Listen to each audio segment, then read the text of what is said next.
बिहार विधानसभा चुनाव में आरजेडी को करारी हार मिली है और पूरे महागठबंधन को मुंह की खानी पड़ी है। चुनाव परिणाम के बाद लालू परिवार में लगातार रार देखने को मिल रही है। आरजेडी अध्यक्ष लालू प्रसाद यादव की बेटी रोहिणी आचार्य द्वारा भाई तेजस्वी यादव पर आरोपों का सिलसिला थमने का नाम नहीं ले रहा है। रोहिणी आचार्य के बयानों से साफ जाहिर हो गया है कि आरजेडी जनता के सामने वादे कुछ करती है और उसकी वास्तविकता कुछ और होती है। रोहिणी ने राजनीति और परिवार छोड़ने के बाद बताया है कि उन्हें पीटने के लिए चप्पल तक उठाई गई। एक बेटी, एक बहन और मां को जलील किया गया। इस दौरान रोहिणी आचार्य ने एक्स हैंडल पोस्ट में लिखा है कि कल एक बेटी, एक बहन, एक शादीशुदा महिला और एक मां को जलील किया गया, गंदी गालियां दी गई, मारने के लिए चप्पल उठाया गया। मैंने अपने आत्मसम्मान से समझौता नहीं किया, सच का समर्पण नहीं किया। सिर्फ और सिर्फ इस वजह से मुझे बेइज्जती झेलनी पड़ी। कल एक बेटी मजबूरी में अपने रोते हुए माँ बाप बहनों को छोड़ आई। मुझसे मेरा मायका छुड़वाया गया, मुझे अनाथ बना दिया गया। आप सब मेरे रास्ते कभी ना चले, किसी के घर में रोहिणी जैसी बेटी बहन पैदा ना हो। इस पोस्ट के बाद रोहिणी आचार्य ने दूसरा पोस्ट किया, जिसमें उन्होंने अपने भाई तेजस्वी और आरजेडी सांसद संजय यादव पर भी गंभीर आरोप लगाए। रोहिणी ने लिखा है कि कल मुझे गालियों के साथ बोला गया कि मैं गंदी हूँ और मैंने अपने पिता को अपनी गंदी किडनी लगवा दी। करोड़ों रुपए लिए, टिकट लिया, तब लगवाई गंदी किडनी। सभी बेटी बहन जो शादीशुदा हैं, उनको मैं बोलूंगी कि जब आपके मायके में कोई बेटा भाई हो, तो भूल कर भी अपने भगवान रूपी पिता को नहीं बचाएं। अपने भाई यानी उस घर के बेटे को ही बोलें कि वो अपनी या अपने किसी हरियाणवी दोस्त की किडनी लगवा दे। रोहिणी आचार्य के बयानों ने साफ जाहिर कर दिया है कि लालू यादव के परिवार और पार्टी दोनों में फूट पड़ चुकी है। हालांकि चुनाव नतीजों के बाद अभी तक किसी ने भी पार्टी की करारी हार का जिम्मा नहीं लिया है। वहीं दूसरी ओर एनडीए नेता लगातार तेजस्वी यादव और आरजेडी पर हमलावर हैं और रोहिणी के साथ खड़े होने की बात कर रहे हैं। इस दौरान एनडीए नेताओं ने कहा है कि आरजेडी महिलाओं का सम्मान नहीं कर सकती और हम हर तरीके से रोहिणी आचार्य के साथ खड़े हैं।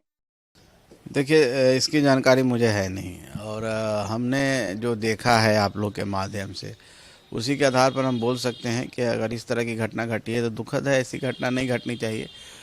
सबका सम्मान होना चाहिए। बाकी अंदर खाने क्या हो रहा है, कौन परेशान कर रहा है, कौन धमकी दे रहा है, कौन क्या है, ये नहीं जानते हैं। और जिनके बारे में बोला गया है, किसी का नाम लिया गया किसी व्यक्ति का, उस व्यक्ति के बारे में मुझे कोई जानकारी नहीं। आप ही के माध्यम से मैंने देखा, उनका हिस्ट्री चलाया जा रहा था कि उनके ऊपर केस है क्या है, तो लेकिन वो है कि नहीं वहाँ, ये मुझे जानकारी नहीं थी। इसमें मैं विशेष नहीं बता पाऊँगा।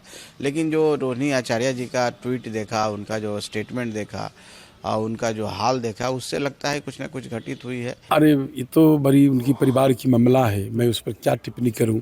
लेकिन रोहिणी आचार्य ने जो मिसाल पेश की है, समझे, और अपनी किडनी दे के पिता को एक परिवार में नहीं इस तरह से वैसा बच्ची, तो इस तरह से। और देखिए किस तरह, कुछ दिन पहले आपको याद होगा तो कुछ दिन पहले उसी घर से जो है बहू विखलाती हुई निकली, नहीं रोती हुई निकली। तो देखिए कि जिस परिवार में जो परिवार नहीं संभाल पाते हैं, जो बहू बेटी की इज्जत नहीं हो पाती है, नहीं हम क्या उस पर टिप्पणी करेंगे। उस परिवार की मामला है, हम तो चाहेंगे कि एकजुट हो जाए लोग और एक रहें। हमसे इस तरह की पहले तो चले हैं वो मंथन करने, पहले तो परिवार की मंथन करे, परिवार एकजुट कैसे रहे। चलिए, हम उस पर विशेष टिप्पणी करना मुनासिब नहीं समझते। नहीं, वो तो आज उनके वो तो फैमिली मैटर है, उनके फैमिली मैटर में मुझे नहीं जाना है। हर फैमिली में कुछ न कुछ होता है, तो ये तो अलग मैटर है। लेकिन जो रोहिणी आचार्य जी के रोते हुए देखी, तो मैं भी एक माँ हूँ, मुझे अच्छा नहीं लग रहा है। उनको मैं यही सलाह दूंगी आप लोग के माध्यम से कि अपने घर में सही बैठ के निर्णय लेके सब आदमी समझ बूझ करके इस घर के बाद घर में रहे, बाहर नहीं जाना चाहिए। हम लोग तो अपने काम में मस्त रहते हैं, काम करते हैं। नेता भी हम लोग को देते हैं कि आप लोग काम करिए, और काम के नाम से जाने जाते हैं। हम काम करते हैं, कौन क्या कर रहा है उधर हम नहीं जाना चाहते। लेकिन सही है, उचित है चप्पल जूते से पीटा जाना? वही मैं कह रहा हूँ। अब देखिए, ये लोगों का वही संस्कार है जो लोग कर रहा है, और बिहार को चलना ठीक करने, बिहार को ठीक करेगा, बिहार बर्बाद न हो जाएगा। ये जनता समझ रही थी, इसलिए आज जो बहुमत आया, प्रचंड बहुमत आया है, जो ऐतिहासिक बहुमत आया है। एनडीए के साथ ही महागठबंधन के नेताओं ने भी इस मामले पर दुख जताया है। इस दौरान महागठबंधन के नेताओं ने कहा है कि यह लालू परिवार का आंतरिक मामला है और अक्सर ऐसा होता है जब हार होती है तो किसी एक आदमी पर ठीकरा फोड़ा जाता है।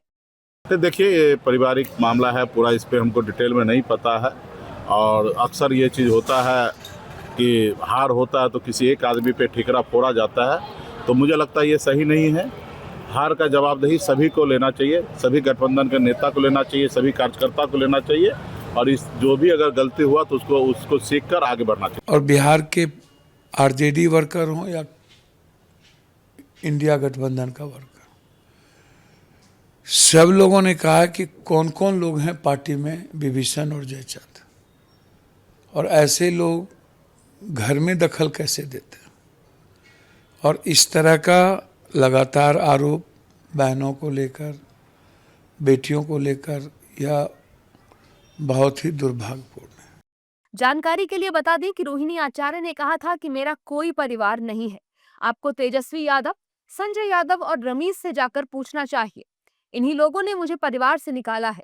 रोहिणी आचार्य के इस बयान ने बिहार की राजनीति को पूरी तरह से गरमा दिया है।